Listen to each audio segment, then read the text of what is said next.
Headset တွေကိုအလန်းစားဆင်ထားပြီးတော့မှ 5W speaker တွေနဲ့ကျွန်တော် bass ကလည်းမပါဘူးကျွန်တော်ရုပ်ရှင်ကြည့်မယ်ဆိုရင်လည်း gaming headphone ကြီးတက်ပြီးတော့ကြည့်နေရင်လည်းမဟုတ်ပြန်ဘူးကျွန်တော်ဒီနေ့ဆောင်းပါးလေးတစ်ခုနဲ့မိတ်ဆက်ပေးမယ်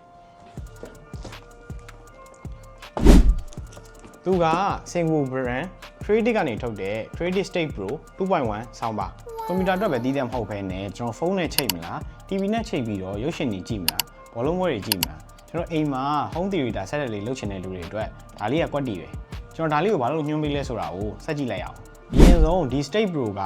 ကျွန်တော်ဒီဇိုင်းဘိုင်းကိုအရင်ပြောမယ်ဆိုရင်သူကအရင်ဆောင်းပါးတွေလိုမျိုးခက်ရှည်ရှည်ကြီးမဟုတ်ဘူးသူ့ရဲ့ site က2ပေတောင်မပြည့်ဘူးပြီးတော့သူ့မှာခက်ပိန်ပိန်စက်ဖူပါလေးတစ်လုံးနဲ့ 2.1 စနစ်လောက်ထားတယ်ဒီဒီဇိုင်းက TV တွေ monitor တွေအောက်မှာထားတဲ့အခါမှာအရင်ရှေ့မနေပဲနဲ့ကွက်တိကျပြီးတော့လှပစေတယ်သူ့မှာ RGB မပါတာကြောင့်ကျွန်တော် air gun မှာပဲထားတဲ့အခါမှာတော့ setting ဖြစ်ပြီးတော့လှပနေမှာဆောင်းပါးဆိုတော့ကျွန်တော် sound quality လေးကိုဆက်ပြောလိုက်မယ်ဒီ State Pro ကကျွန်တော် sound bar မှာ driver ကို20W နှလုံးစီတုံးပေးထားတယ်ကျွန်တော် subwoofer က 40W ရှိတယ် subwoofer နဲ့ဆောင်းပါးနဲ့နှစ်ခုပေါင်း 160W အထိထွက်တယ်ဒါကပုံမှန်အခန်းတစ်ခုမှာလုံလောက်တာထက်ပိုတယ် connectivity ဘိုင်းမှာ port တွေအစုံပါတာသူ့ရဲ့အားသာချက်လို့ပြောလို့ရတယ်သူ့မှာ HDMI ARC ပါတာကြောင့် TV remote နဲ့တင်လုပ်ပြီးရသူက audio ကြိုးလည်းထပ်တက်စရာမလို optical ပါတာမို့လို့ PC ဒါမှမဟုတ် gaming console PS5 လို့နဲ့ join မယ်ဆိုရင် lossless digital audio ကိုရတယ် USB 0 DAC delay ပါတာမို့လို့ gamer တွေအတွက်ဆိုရင်လည်းအဆင်ပြေတယ်နောက်ပြီး Bluetooth 5.3 auxiliary လည်းပါတာမို့လို့ phone tablet တို့နဲ့လည်းချိတ်ပြီးတော့သုံးလို့ရတယ်အဲ့ဒါလည်းမိုက်တယ်သူ့မှာပါတဲ့ super wide function က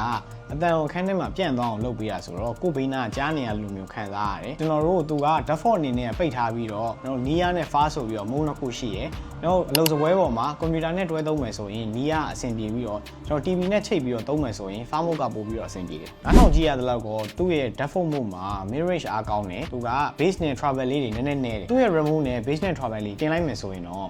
We could do it if we tried, if only to say You intend to kill me.